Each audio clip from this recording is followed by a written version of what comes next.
రా రా రా.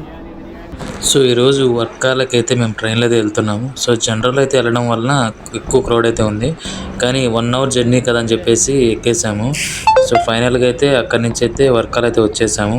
ఈ రైల్వే స్టేషన్ అయితే బయటకు వెళ్తున్నాను. అండ్ నెక్స్ట్ ఆటో చూసుకొని డైరెక్ట్ వర్కాల క్లిఫ్కి అయితే వెళ్ళాలన్నమాట. ఐ థింక్ ఇది త్రివేంద్రం నుంచి వచ్చేసి ఒక 35 కిలోమీటర్స్ ఉంది. Okay hi.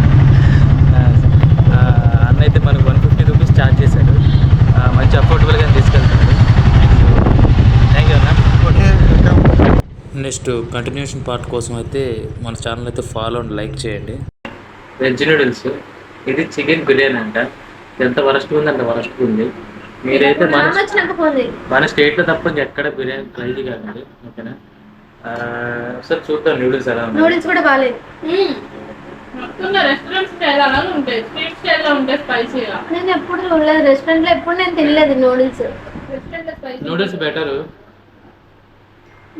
నూడిల్స్ అయితే ఎప్పుడు రెస్టారెంట్ లో తినలేదు, ఓన్లీ ఫుడ్డే తినేదాన్ని.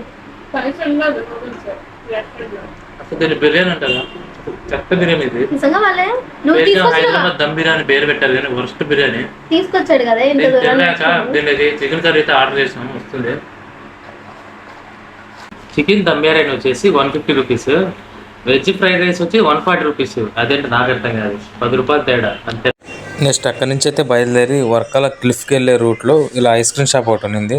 సో అక్కడ వచ్చేసి పైనాపిల్ ఐస్ క్రీమ్ అలాగే చాక్లెట్ ఐస్ క్రీమ్ అయితే స్కూప్స్ తీసుకున్నాము. సో ఈ షాప్ వచ్చి అఫోర్డబుల్గా ఉన్న రేట్స్ వచ్చేసి, సో ఇది వచ్చేసి ఐస్ పాయింట్ అనమాట షాప్ పేరు. సో ఇక్కడ వచ్చేసి పైనాపిల్ 2 స్కూప్స్ వచ్చి 60 రూపీస్, 60 రూపాయలు. ఓకేనా? మీరు వచ్చి ట్రై చేయండి. మీరైతే బీచ్ దగ్గరికి వెళ్ళాక అక్కడ కూరేట్లు ఉంటాయి. సో ఇది వచ్చి టౌన్లో కొంచెం లోపలికి వచ్చాక ఇక్కడ తక్కువ ఉంటాయి కాబట్టి ఇక్కడ ట్రై చేయండి. బాగా ఫుల్గా అయితే తినచ్చు.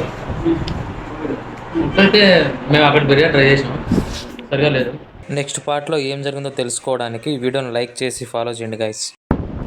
సో మనం బీచ్కి వచ్చేసాం, సీస్ బీచ్. ఫైనల్గా బీచ్కి అయితే వచ్చేసాము. ఇది చూసేదానికి కొంచెం ప్రైవేట్ బీచ్ లాగా ఉంది, క్రౌడ్ అయితే చాలా తక్కువగా ఉంది. ఇది ఒక కెఫేకి అయితే కిందికి రూట్ ఉంది, అక్కడి నుంచి అయితే ఈ బీచ్లోకి రూట్ అయితే వస్తుంది అనమాట. సో ఆ కెఫేకి వచ్చిన వాళ్ళు ఇక్కడికైతే రావచ్చు. అండ్ ఇది వచ్చేసి మెయిన్ బీచ్ కాదు, సైడ్ బీచ్. అక్కడి నుంచి అయితే మేము మెయిన్ బీచ్కి అయితే వెళ్ళడానికి అయితే వచ్చాము. సో ఇదే వర్కాల క్లిఫ్ అనమాట. సో ఇక్కడ నుంచి అయితే ముందుకెళ్తే అక్కడ బ్లాక్ శాండ్ బీచ్ అనేది ఒకటి వస్తుంది. ఇప్పుడు అక్కడికే వెళ్తున్నాం అనమాట. అండ్ వెళ్ళే దావలో ఒక చోట ఏదన్నా కాఫీ ఏమైనా తాగుదాం అయితే అనుకుంటున్నాము. అలా కాఫీ తాగుదాం అని చెప్పేసి దగ్గరలో ఉన్న ఒక రెస్టారెంట్కి అయితే వచ్చాము. అతను మనకైతే మెనూ కార్డ్ ఇచ్చాడనమాట. మెనూ కార్డ్ చూస్తూనే మైండ్ పోయింది. అసలు రేట్లు అయితే ఎలా ఉన్నాయనేది నేను తర్వాత వీడియోలో చెప్తాను.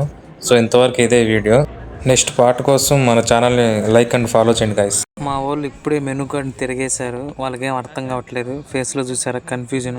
కాఫీ అయితే 120 రూపీస్ ఉంది. మా వాళ్ళు రేట్లు చూసి భయపడిపోతున్నారు, వాళ్ళకి ఏం చేయాలో అర్థం కావట్లేదు. ఇలాంటప్పుడే చాకచక్యంగా ఒక్కొక్కరు తప్పించుకోవాలి. సో ఫస్ట్ నేను వెళ్ళిపోతున్నాను ఇక్కడ నుంచి, ఎందుకంటే మనం ఇవన్నీ మెయింటైన్ చేయలేం కాబట్టి. కవర్ చేయలేక ఇక్కడి నుంచి పారిపోతున్నాను. సో ఫైనల్గా మనం బ్లాక్ శాండ్ బీచ్కి అయితే వచ్చాము. సో ఇక్కడ దిగేదానికి కొంచెం కష్టంగా ఉంది, చూసారు కదా ఎంతమంది రష్ ఉన్నారు. సో ఇక్కడైతే స్విమ్మింగ్ అయితే చేయకూడదంట, సో అక్కడ బోర్డులో రాశారు. అండ్ ఆల్సో ఇక్కడ చూసుకుంటే చాలామంది ఉన్నారు, సండే కావడం వల్ల ఎక్కువ రష్ ఉంది. ఇక్కడ దిగడానికి కొంచెం కష్టంగా ఉంటుంది, చూసుకొని అయితే దిగండి మీరు వచ్చినప్పుడు. సో ప్రాపర్ పాత్ అయితే ఇక్కడ లేదు, సో మీరు ఎవరైనా వస్తే బీ కేర్ఫుల్. అండ్ ఇక్కడ చూసారు కదా శాండ్ అనేది విత్ కలర్ ఉంది, అంటే మట్టితో కలిసి బ్లాక్ శాండ్ లాగా కనబడుతుంది. సో అందుకే దీన్ని బ్లాక్ శాండ్ బీచ్ అన్నారనుకుంటాను. నేనైతే సన్సెట్ కోసం ఇంతవరకు వెయిట్ చేశాను. మేము ఆఫ్టర్నూన్ వస్తే ఈవినింగ్ వరకు ఇక్కడే ఉన్నాం అనమాట. సో సీనరీ అయితే సూపర్గా ఉంది. సో అందరూ దానికోసమే వచ్చారు ఇక్కడికి. సో ఇక్కడితో మా వర్కల ట్రిప్ అయితే కంప్లీట్ అయింది. సో సన్సెట్ చూసుకుని అయితే రిటర్న్ అయిపోయాము. మనం వర్కాల శివగిరిలో ఉన్నాం. వర్కాల శివగిరిలో టికెట్ తీసుకున్నాం, మళ్ళీ త్రివేంద్రం సెంట్రల్కి బ్యాక్ వెళ్ళిపోతున్నాం.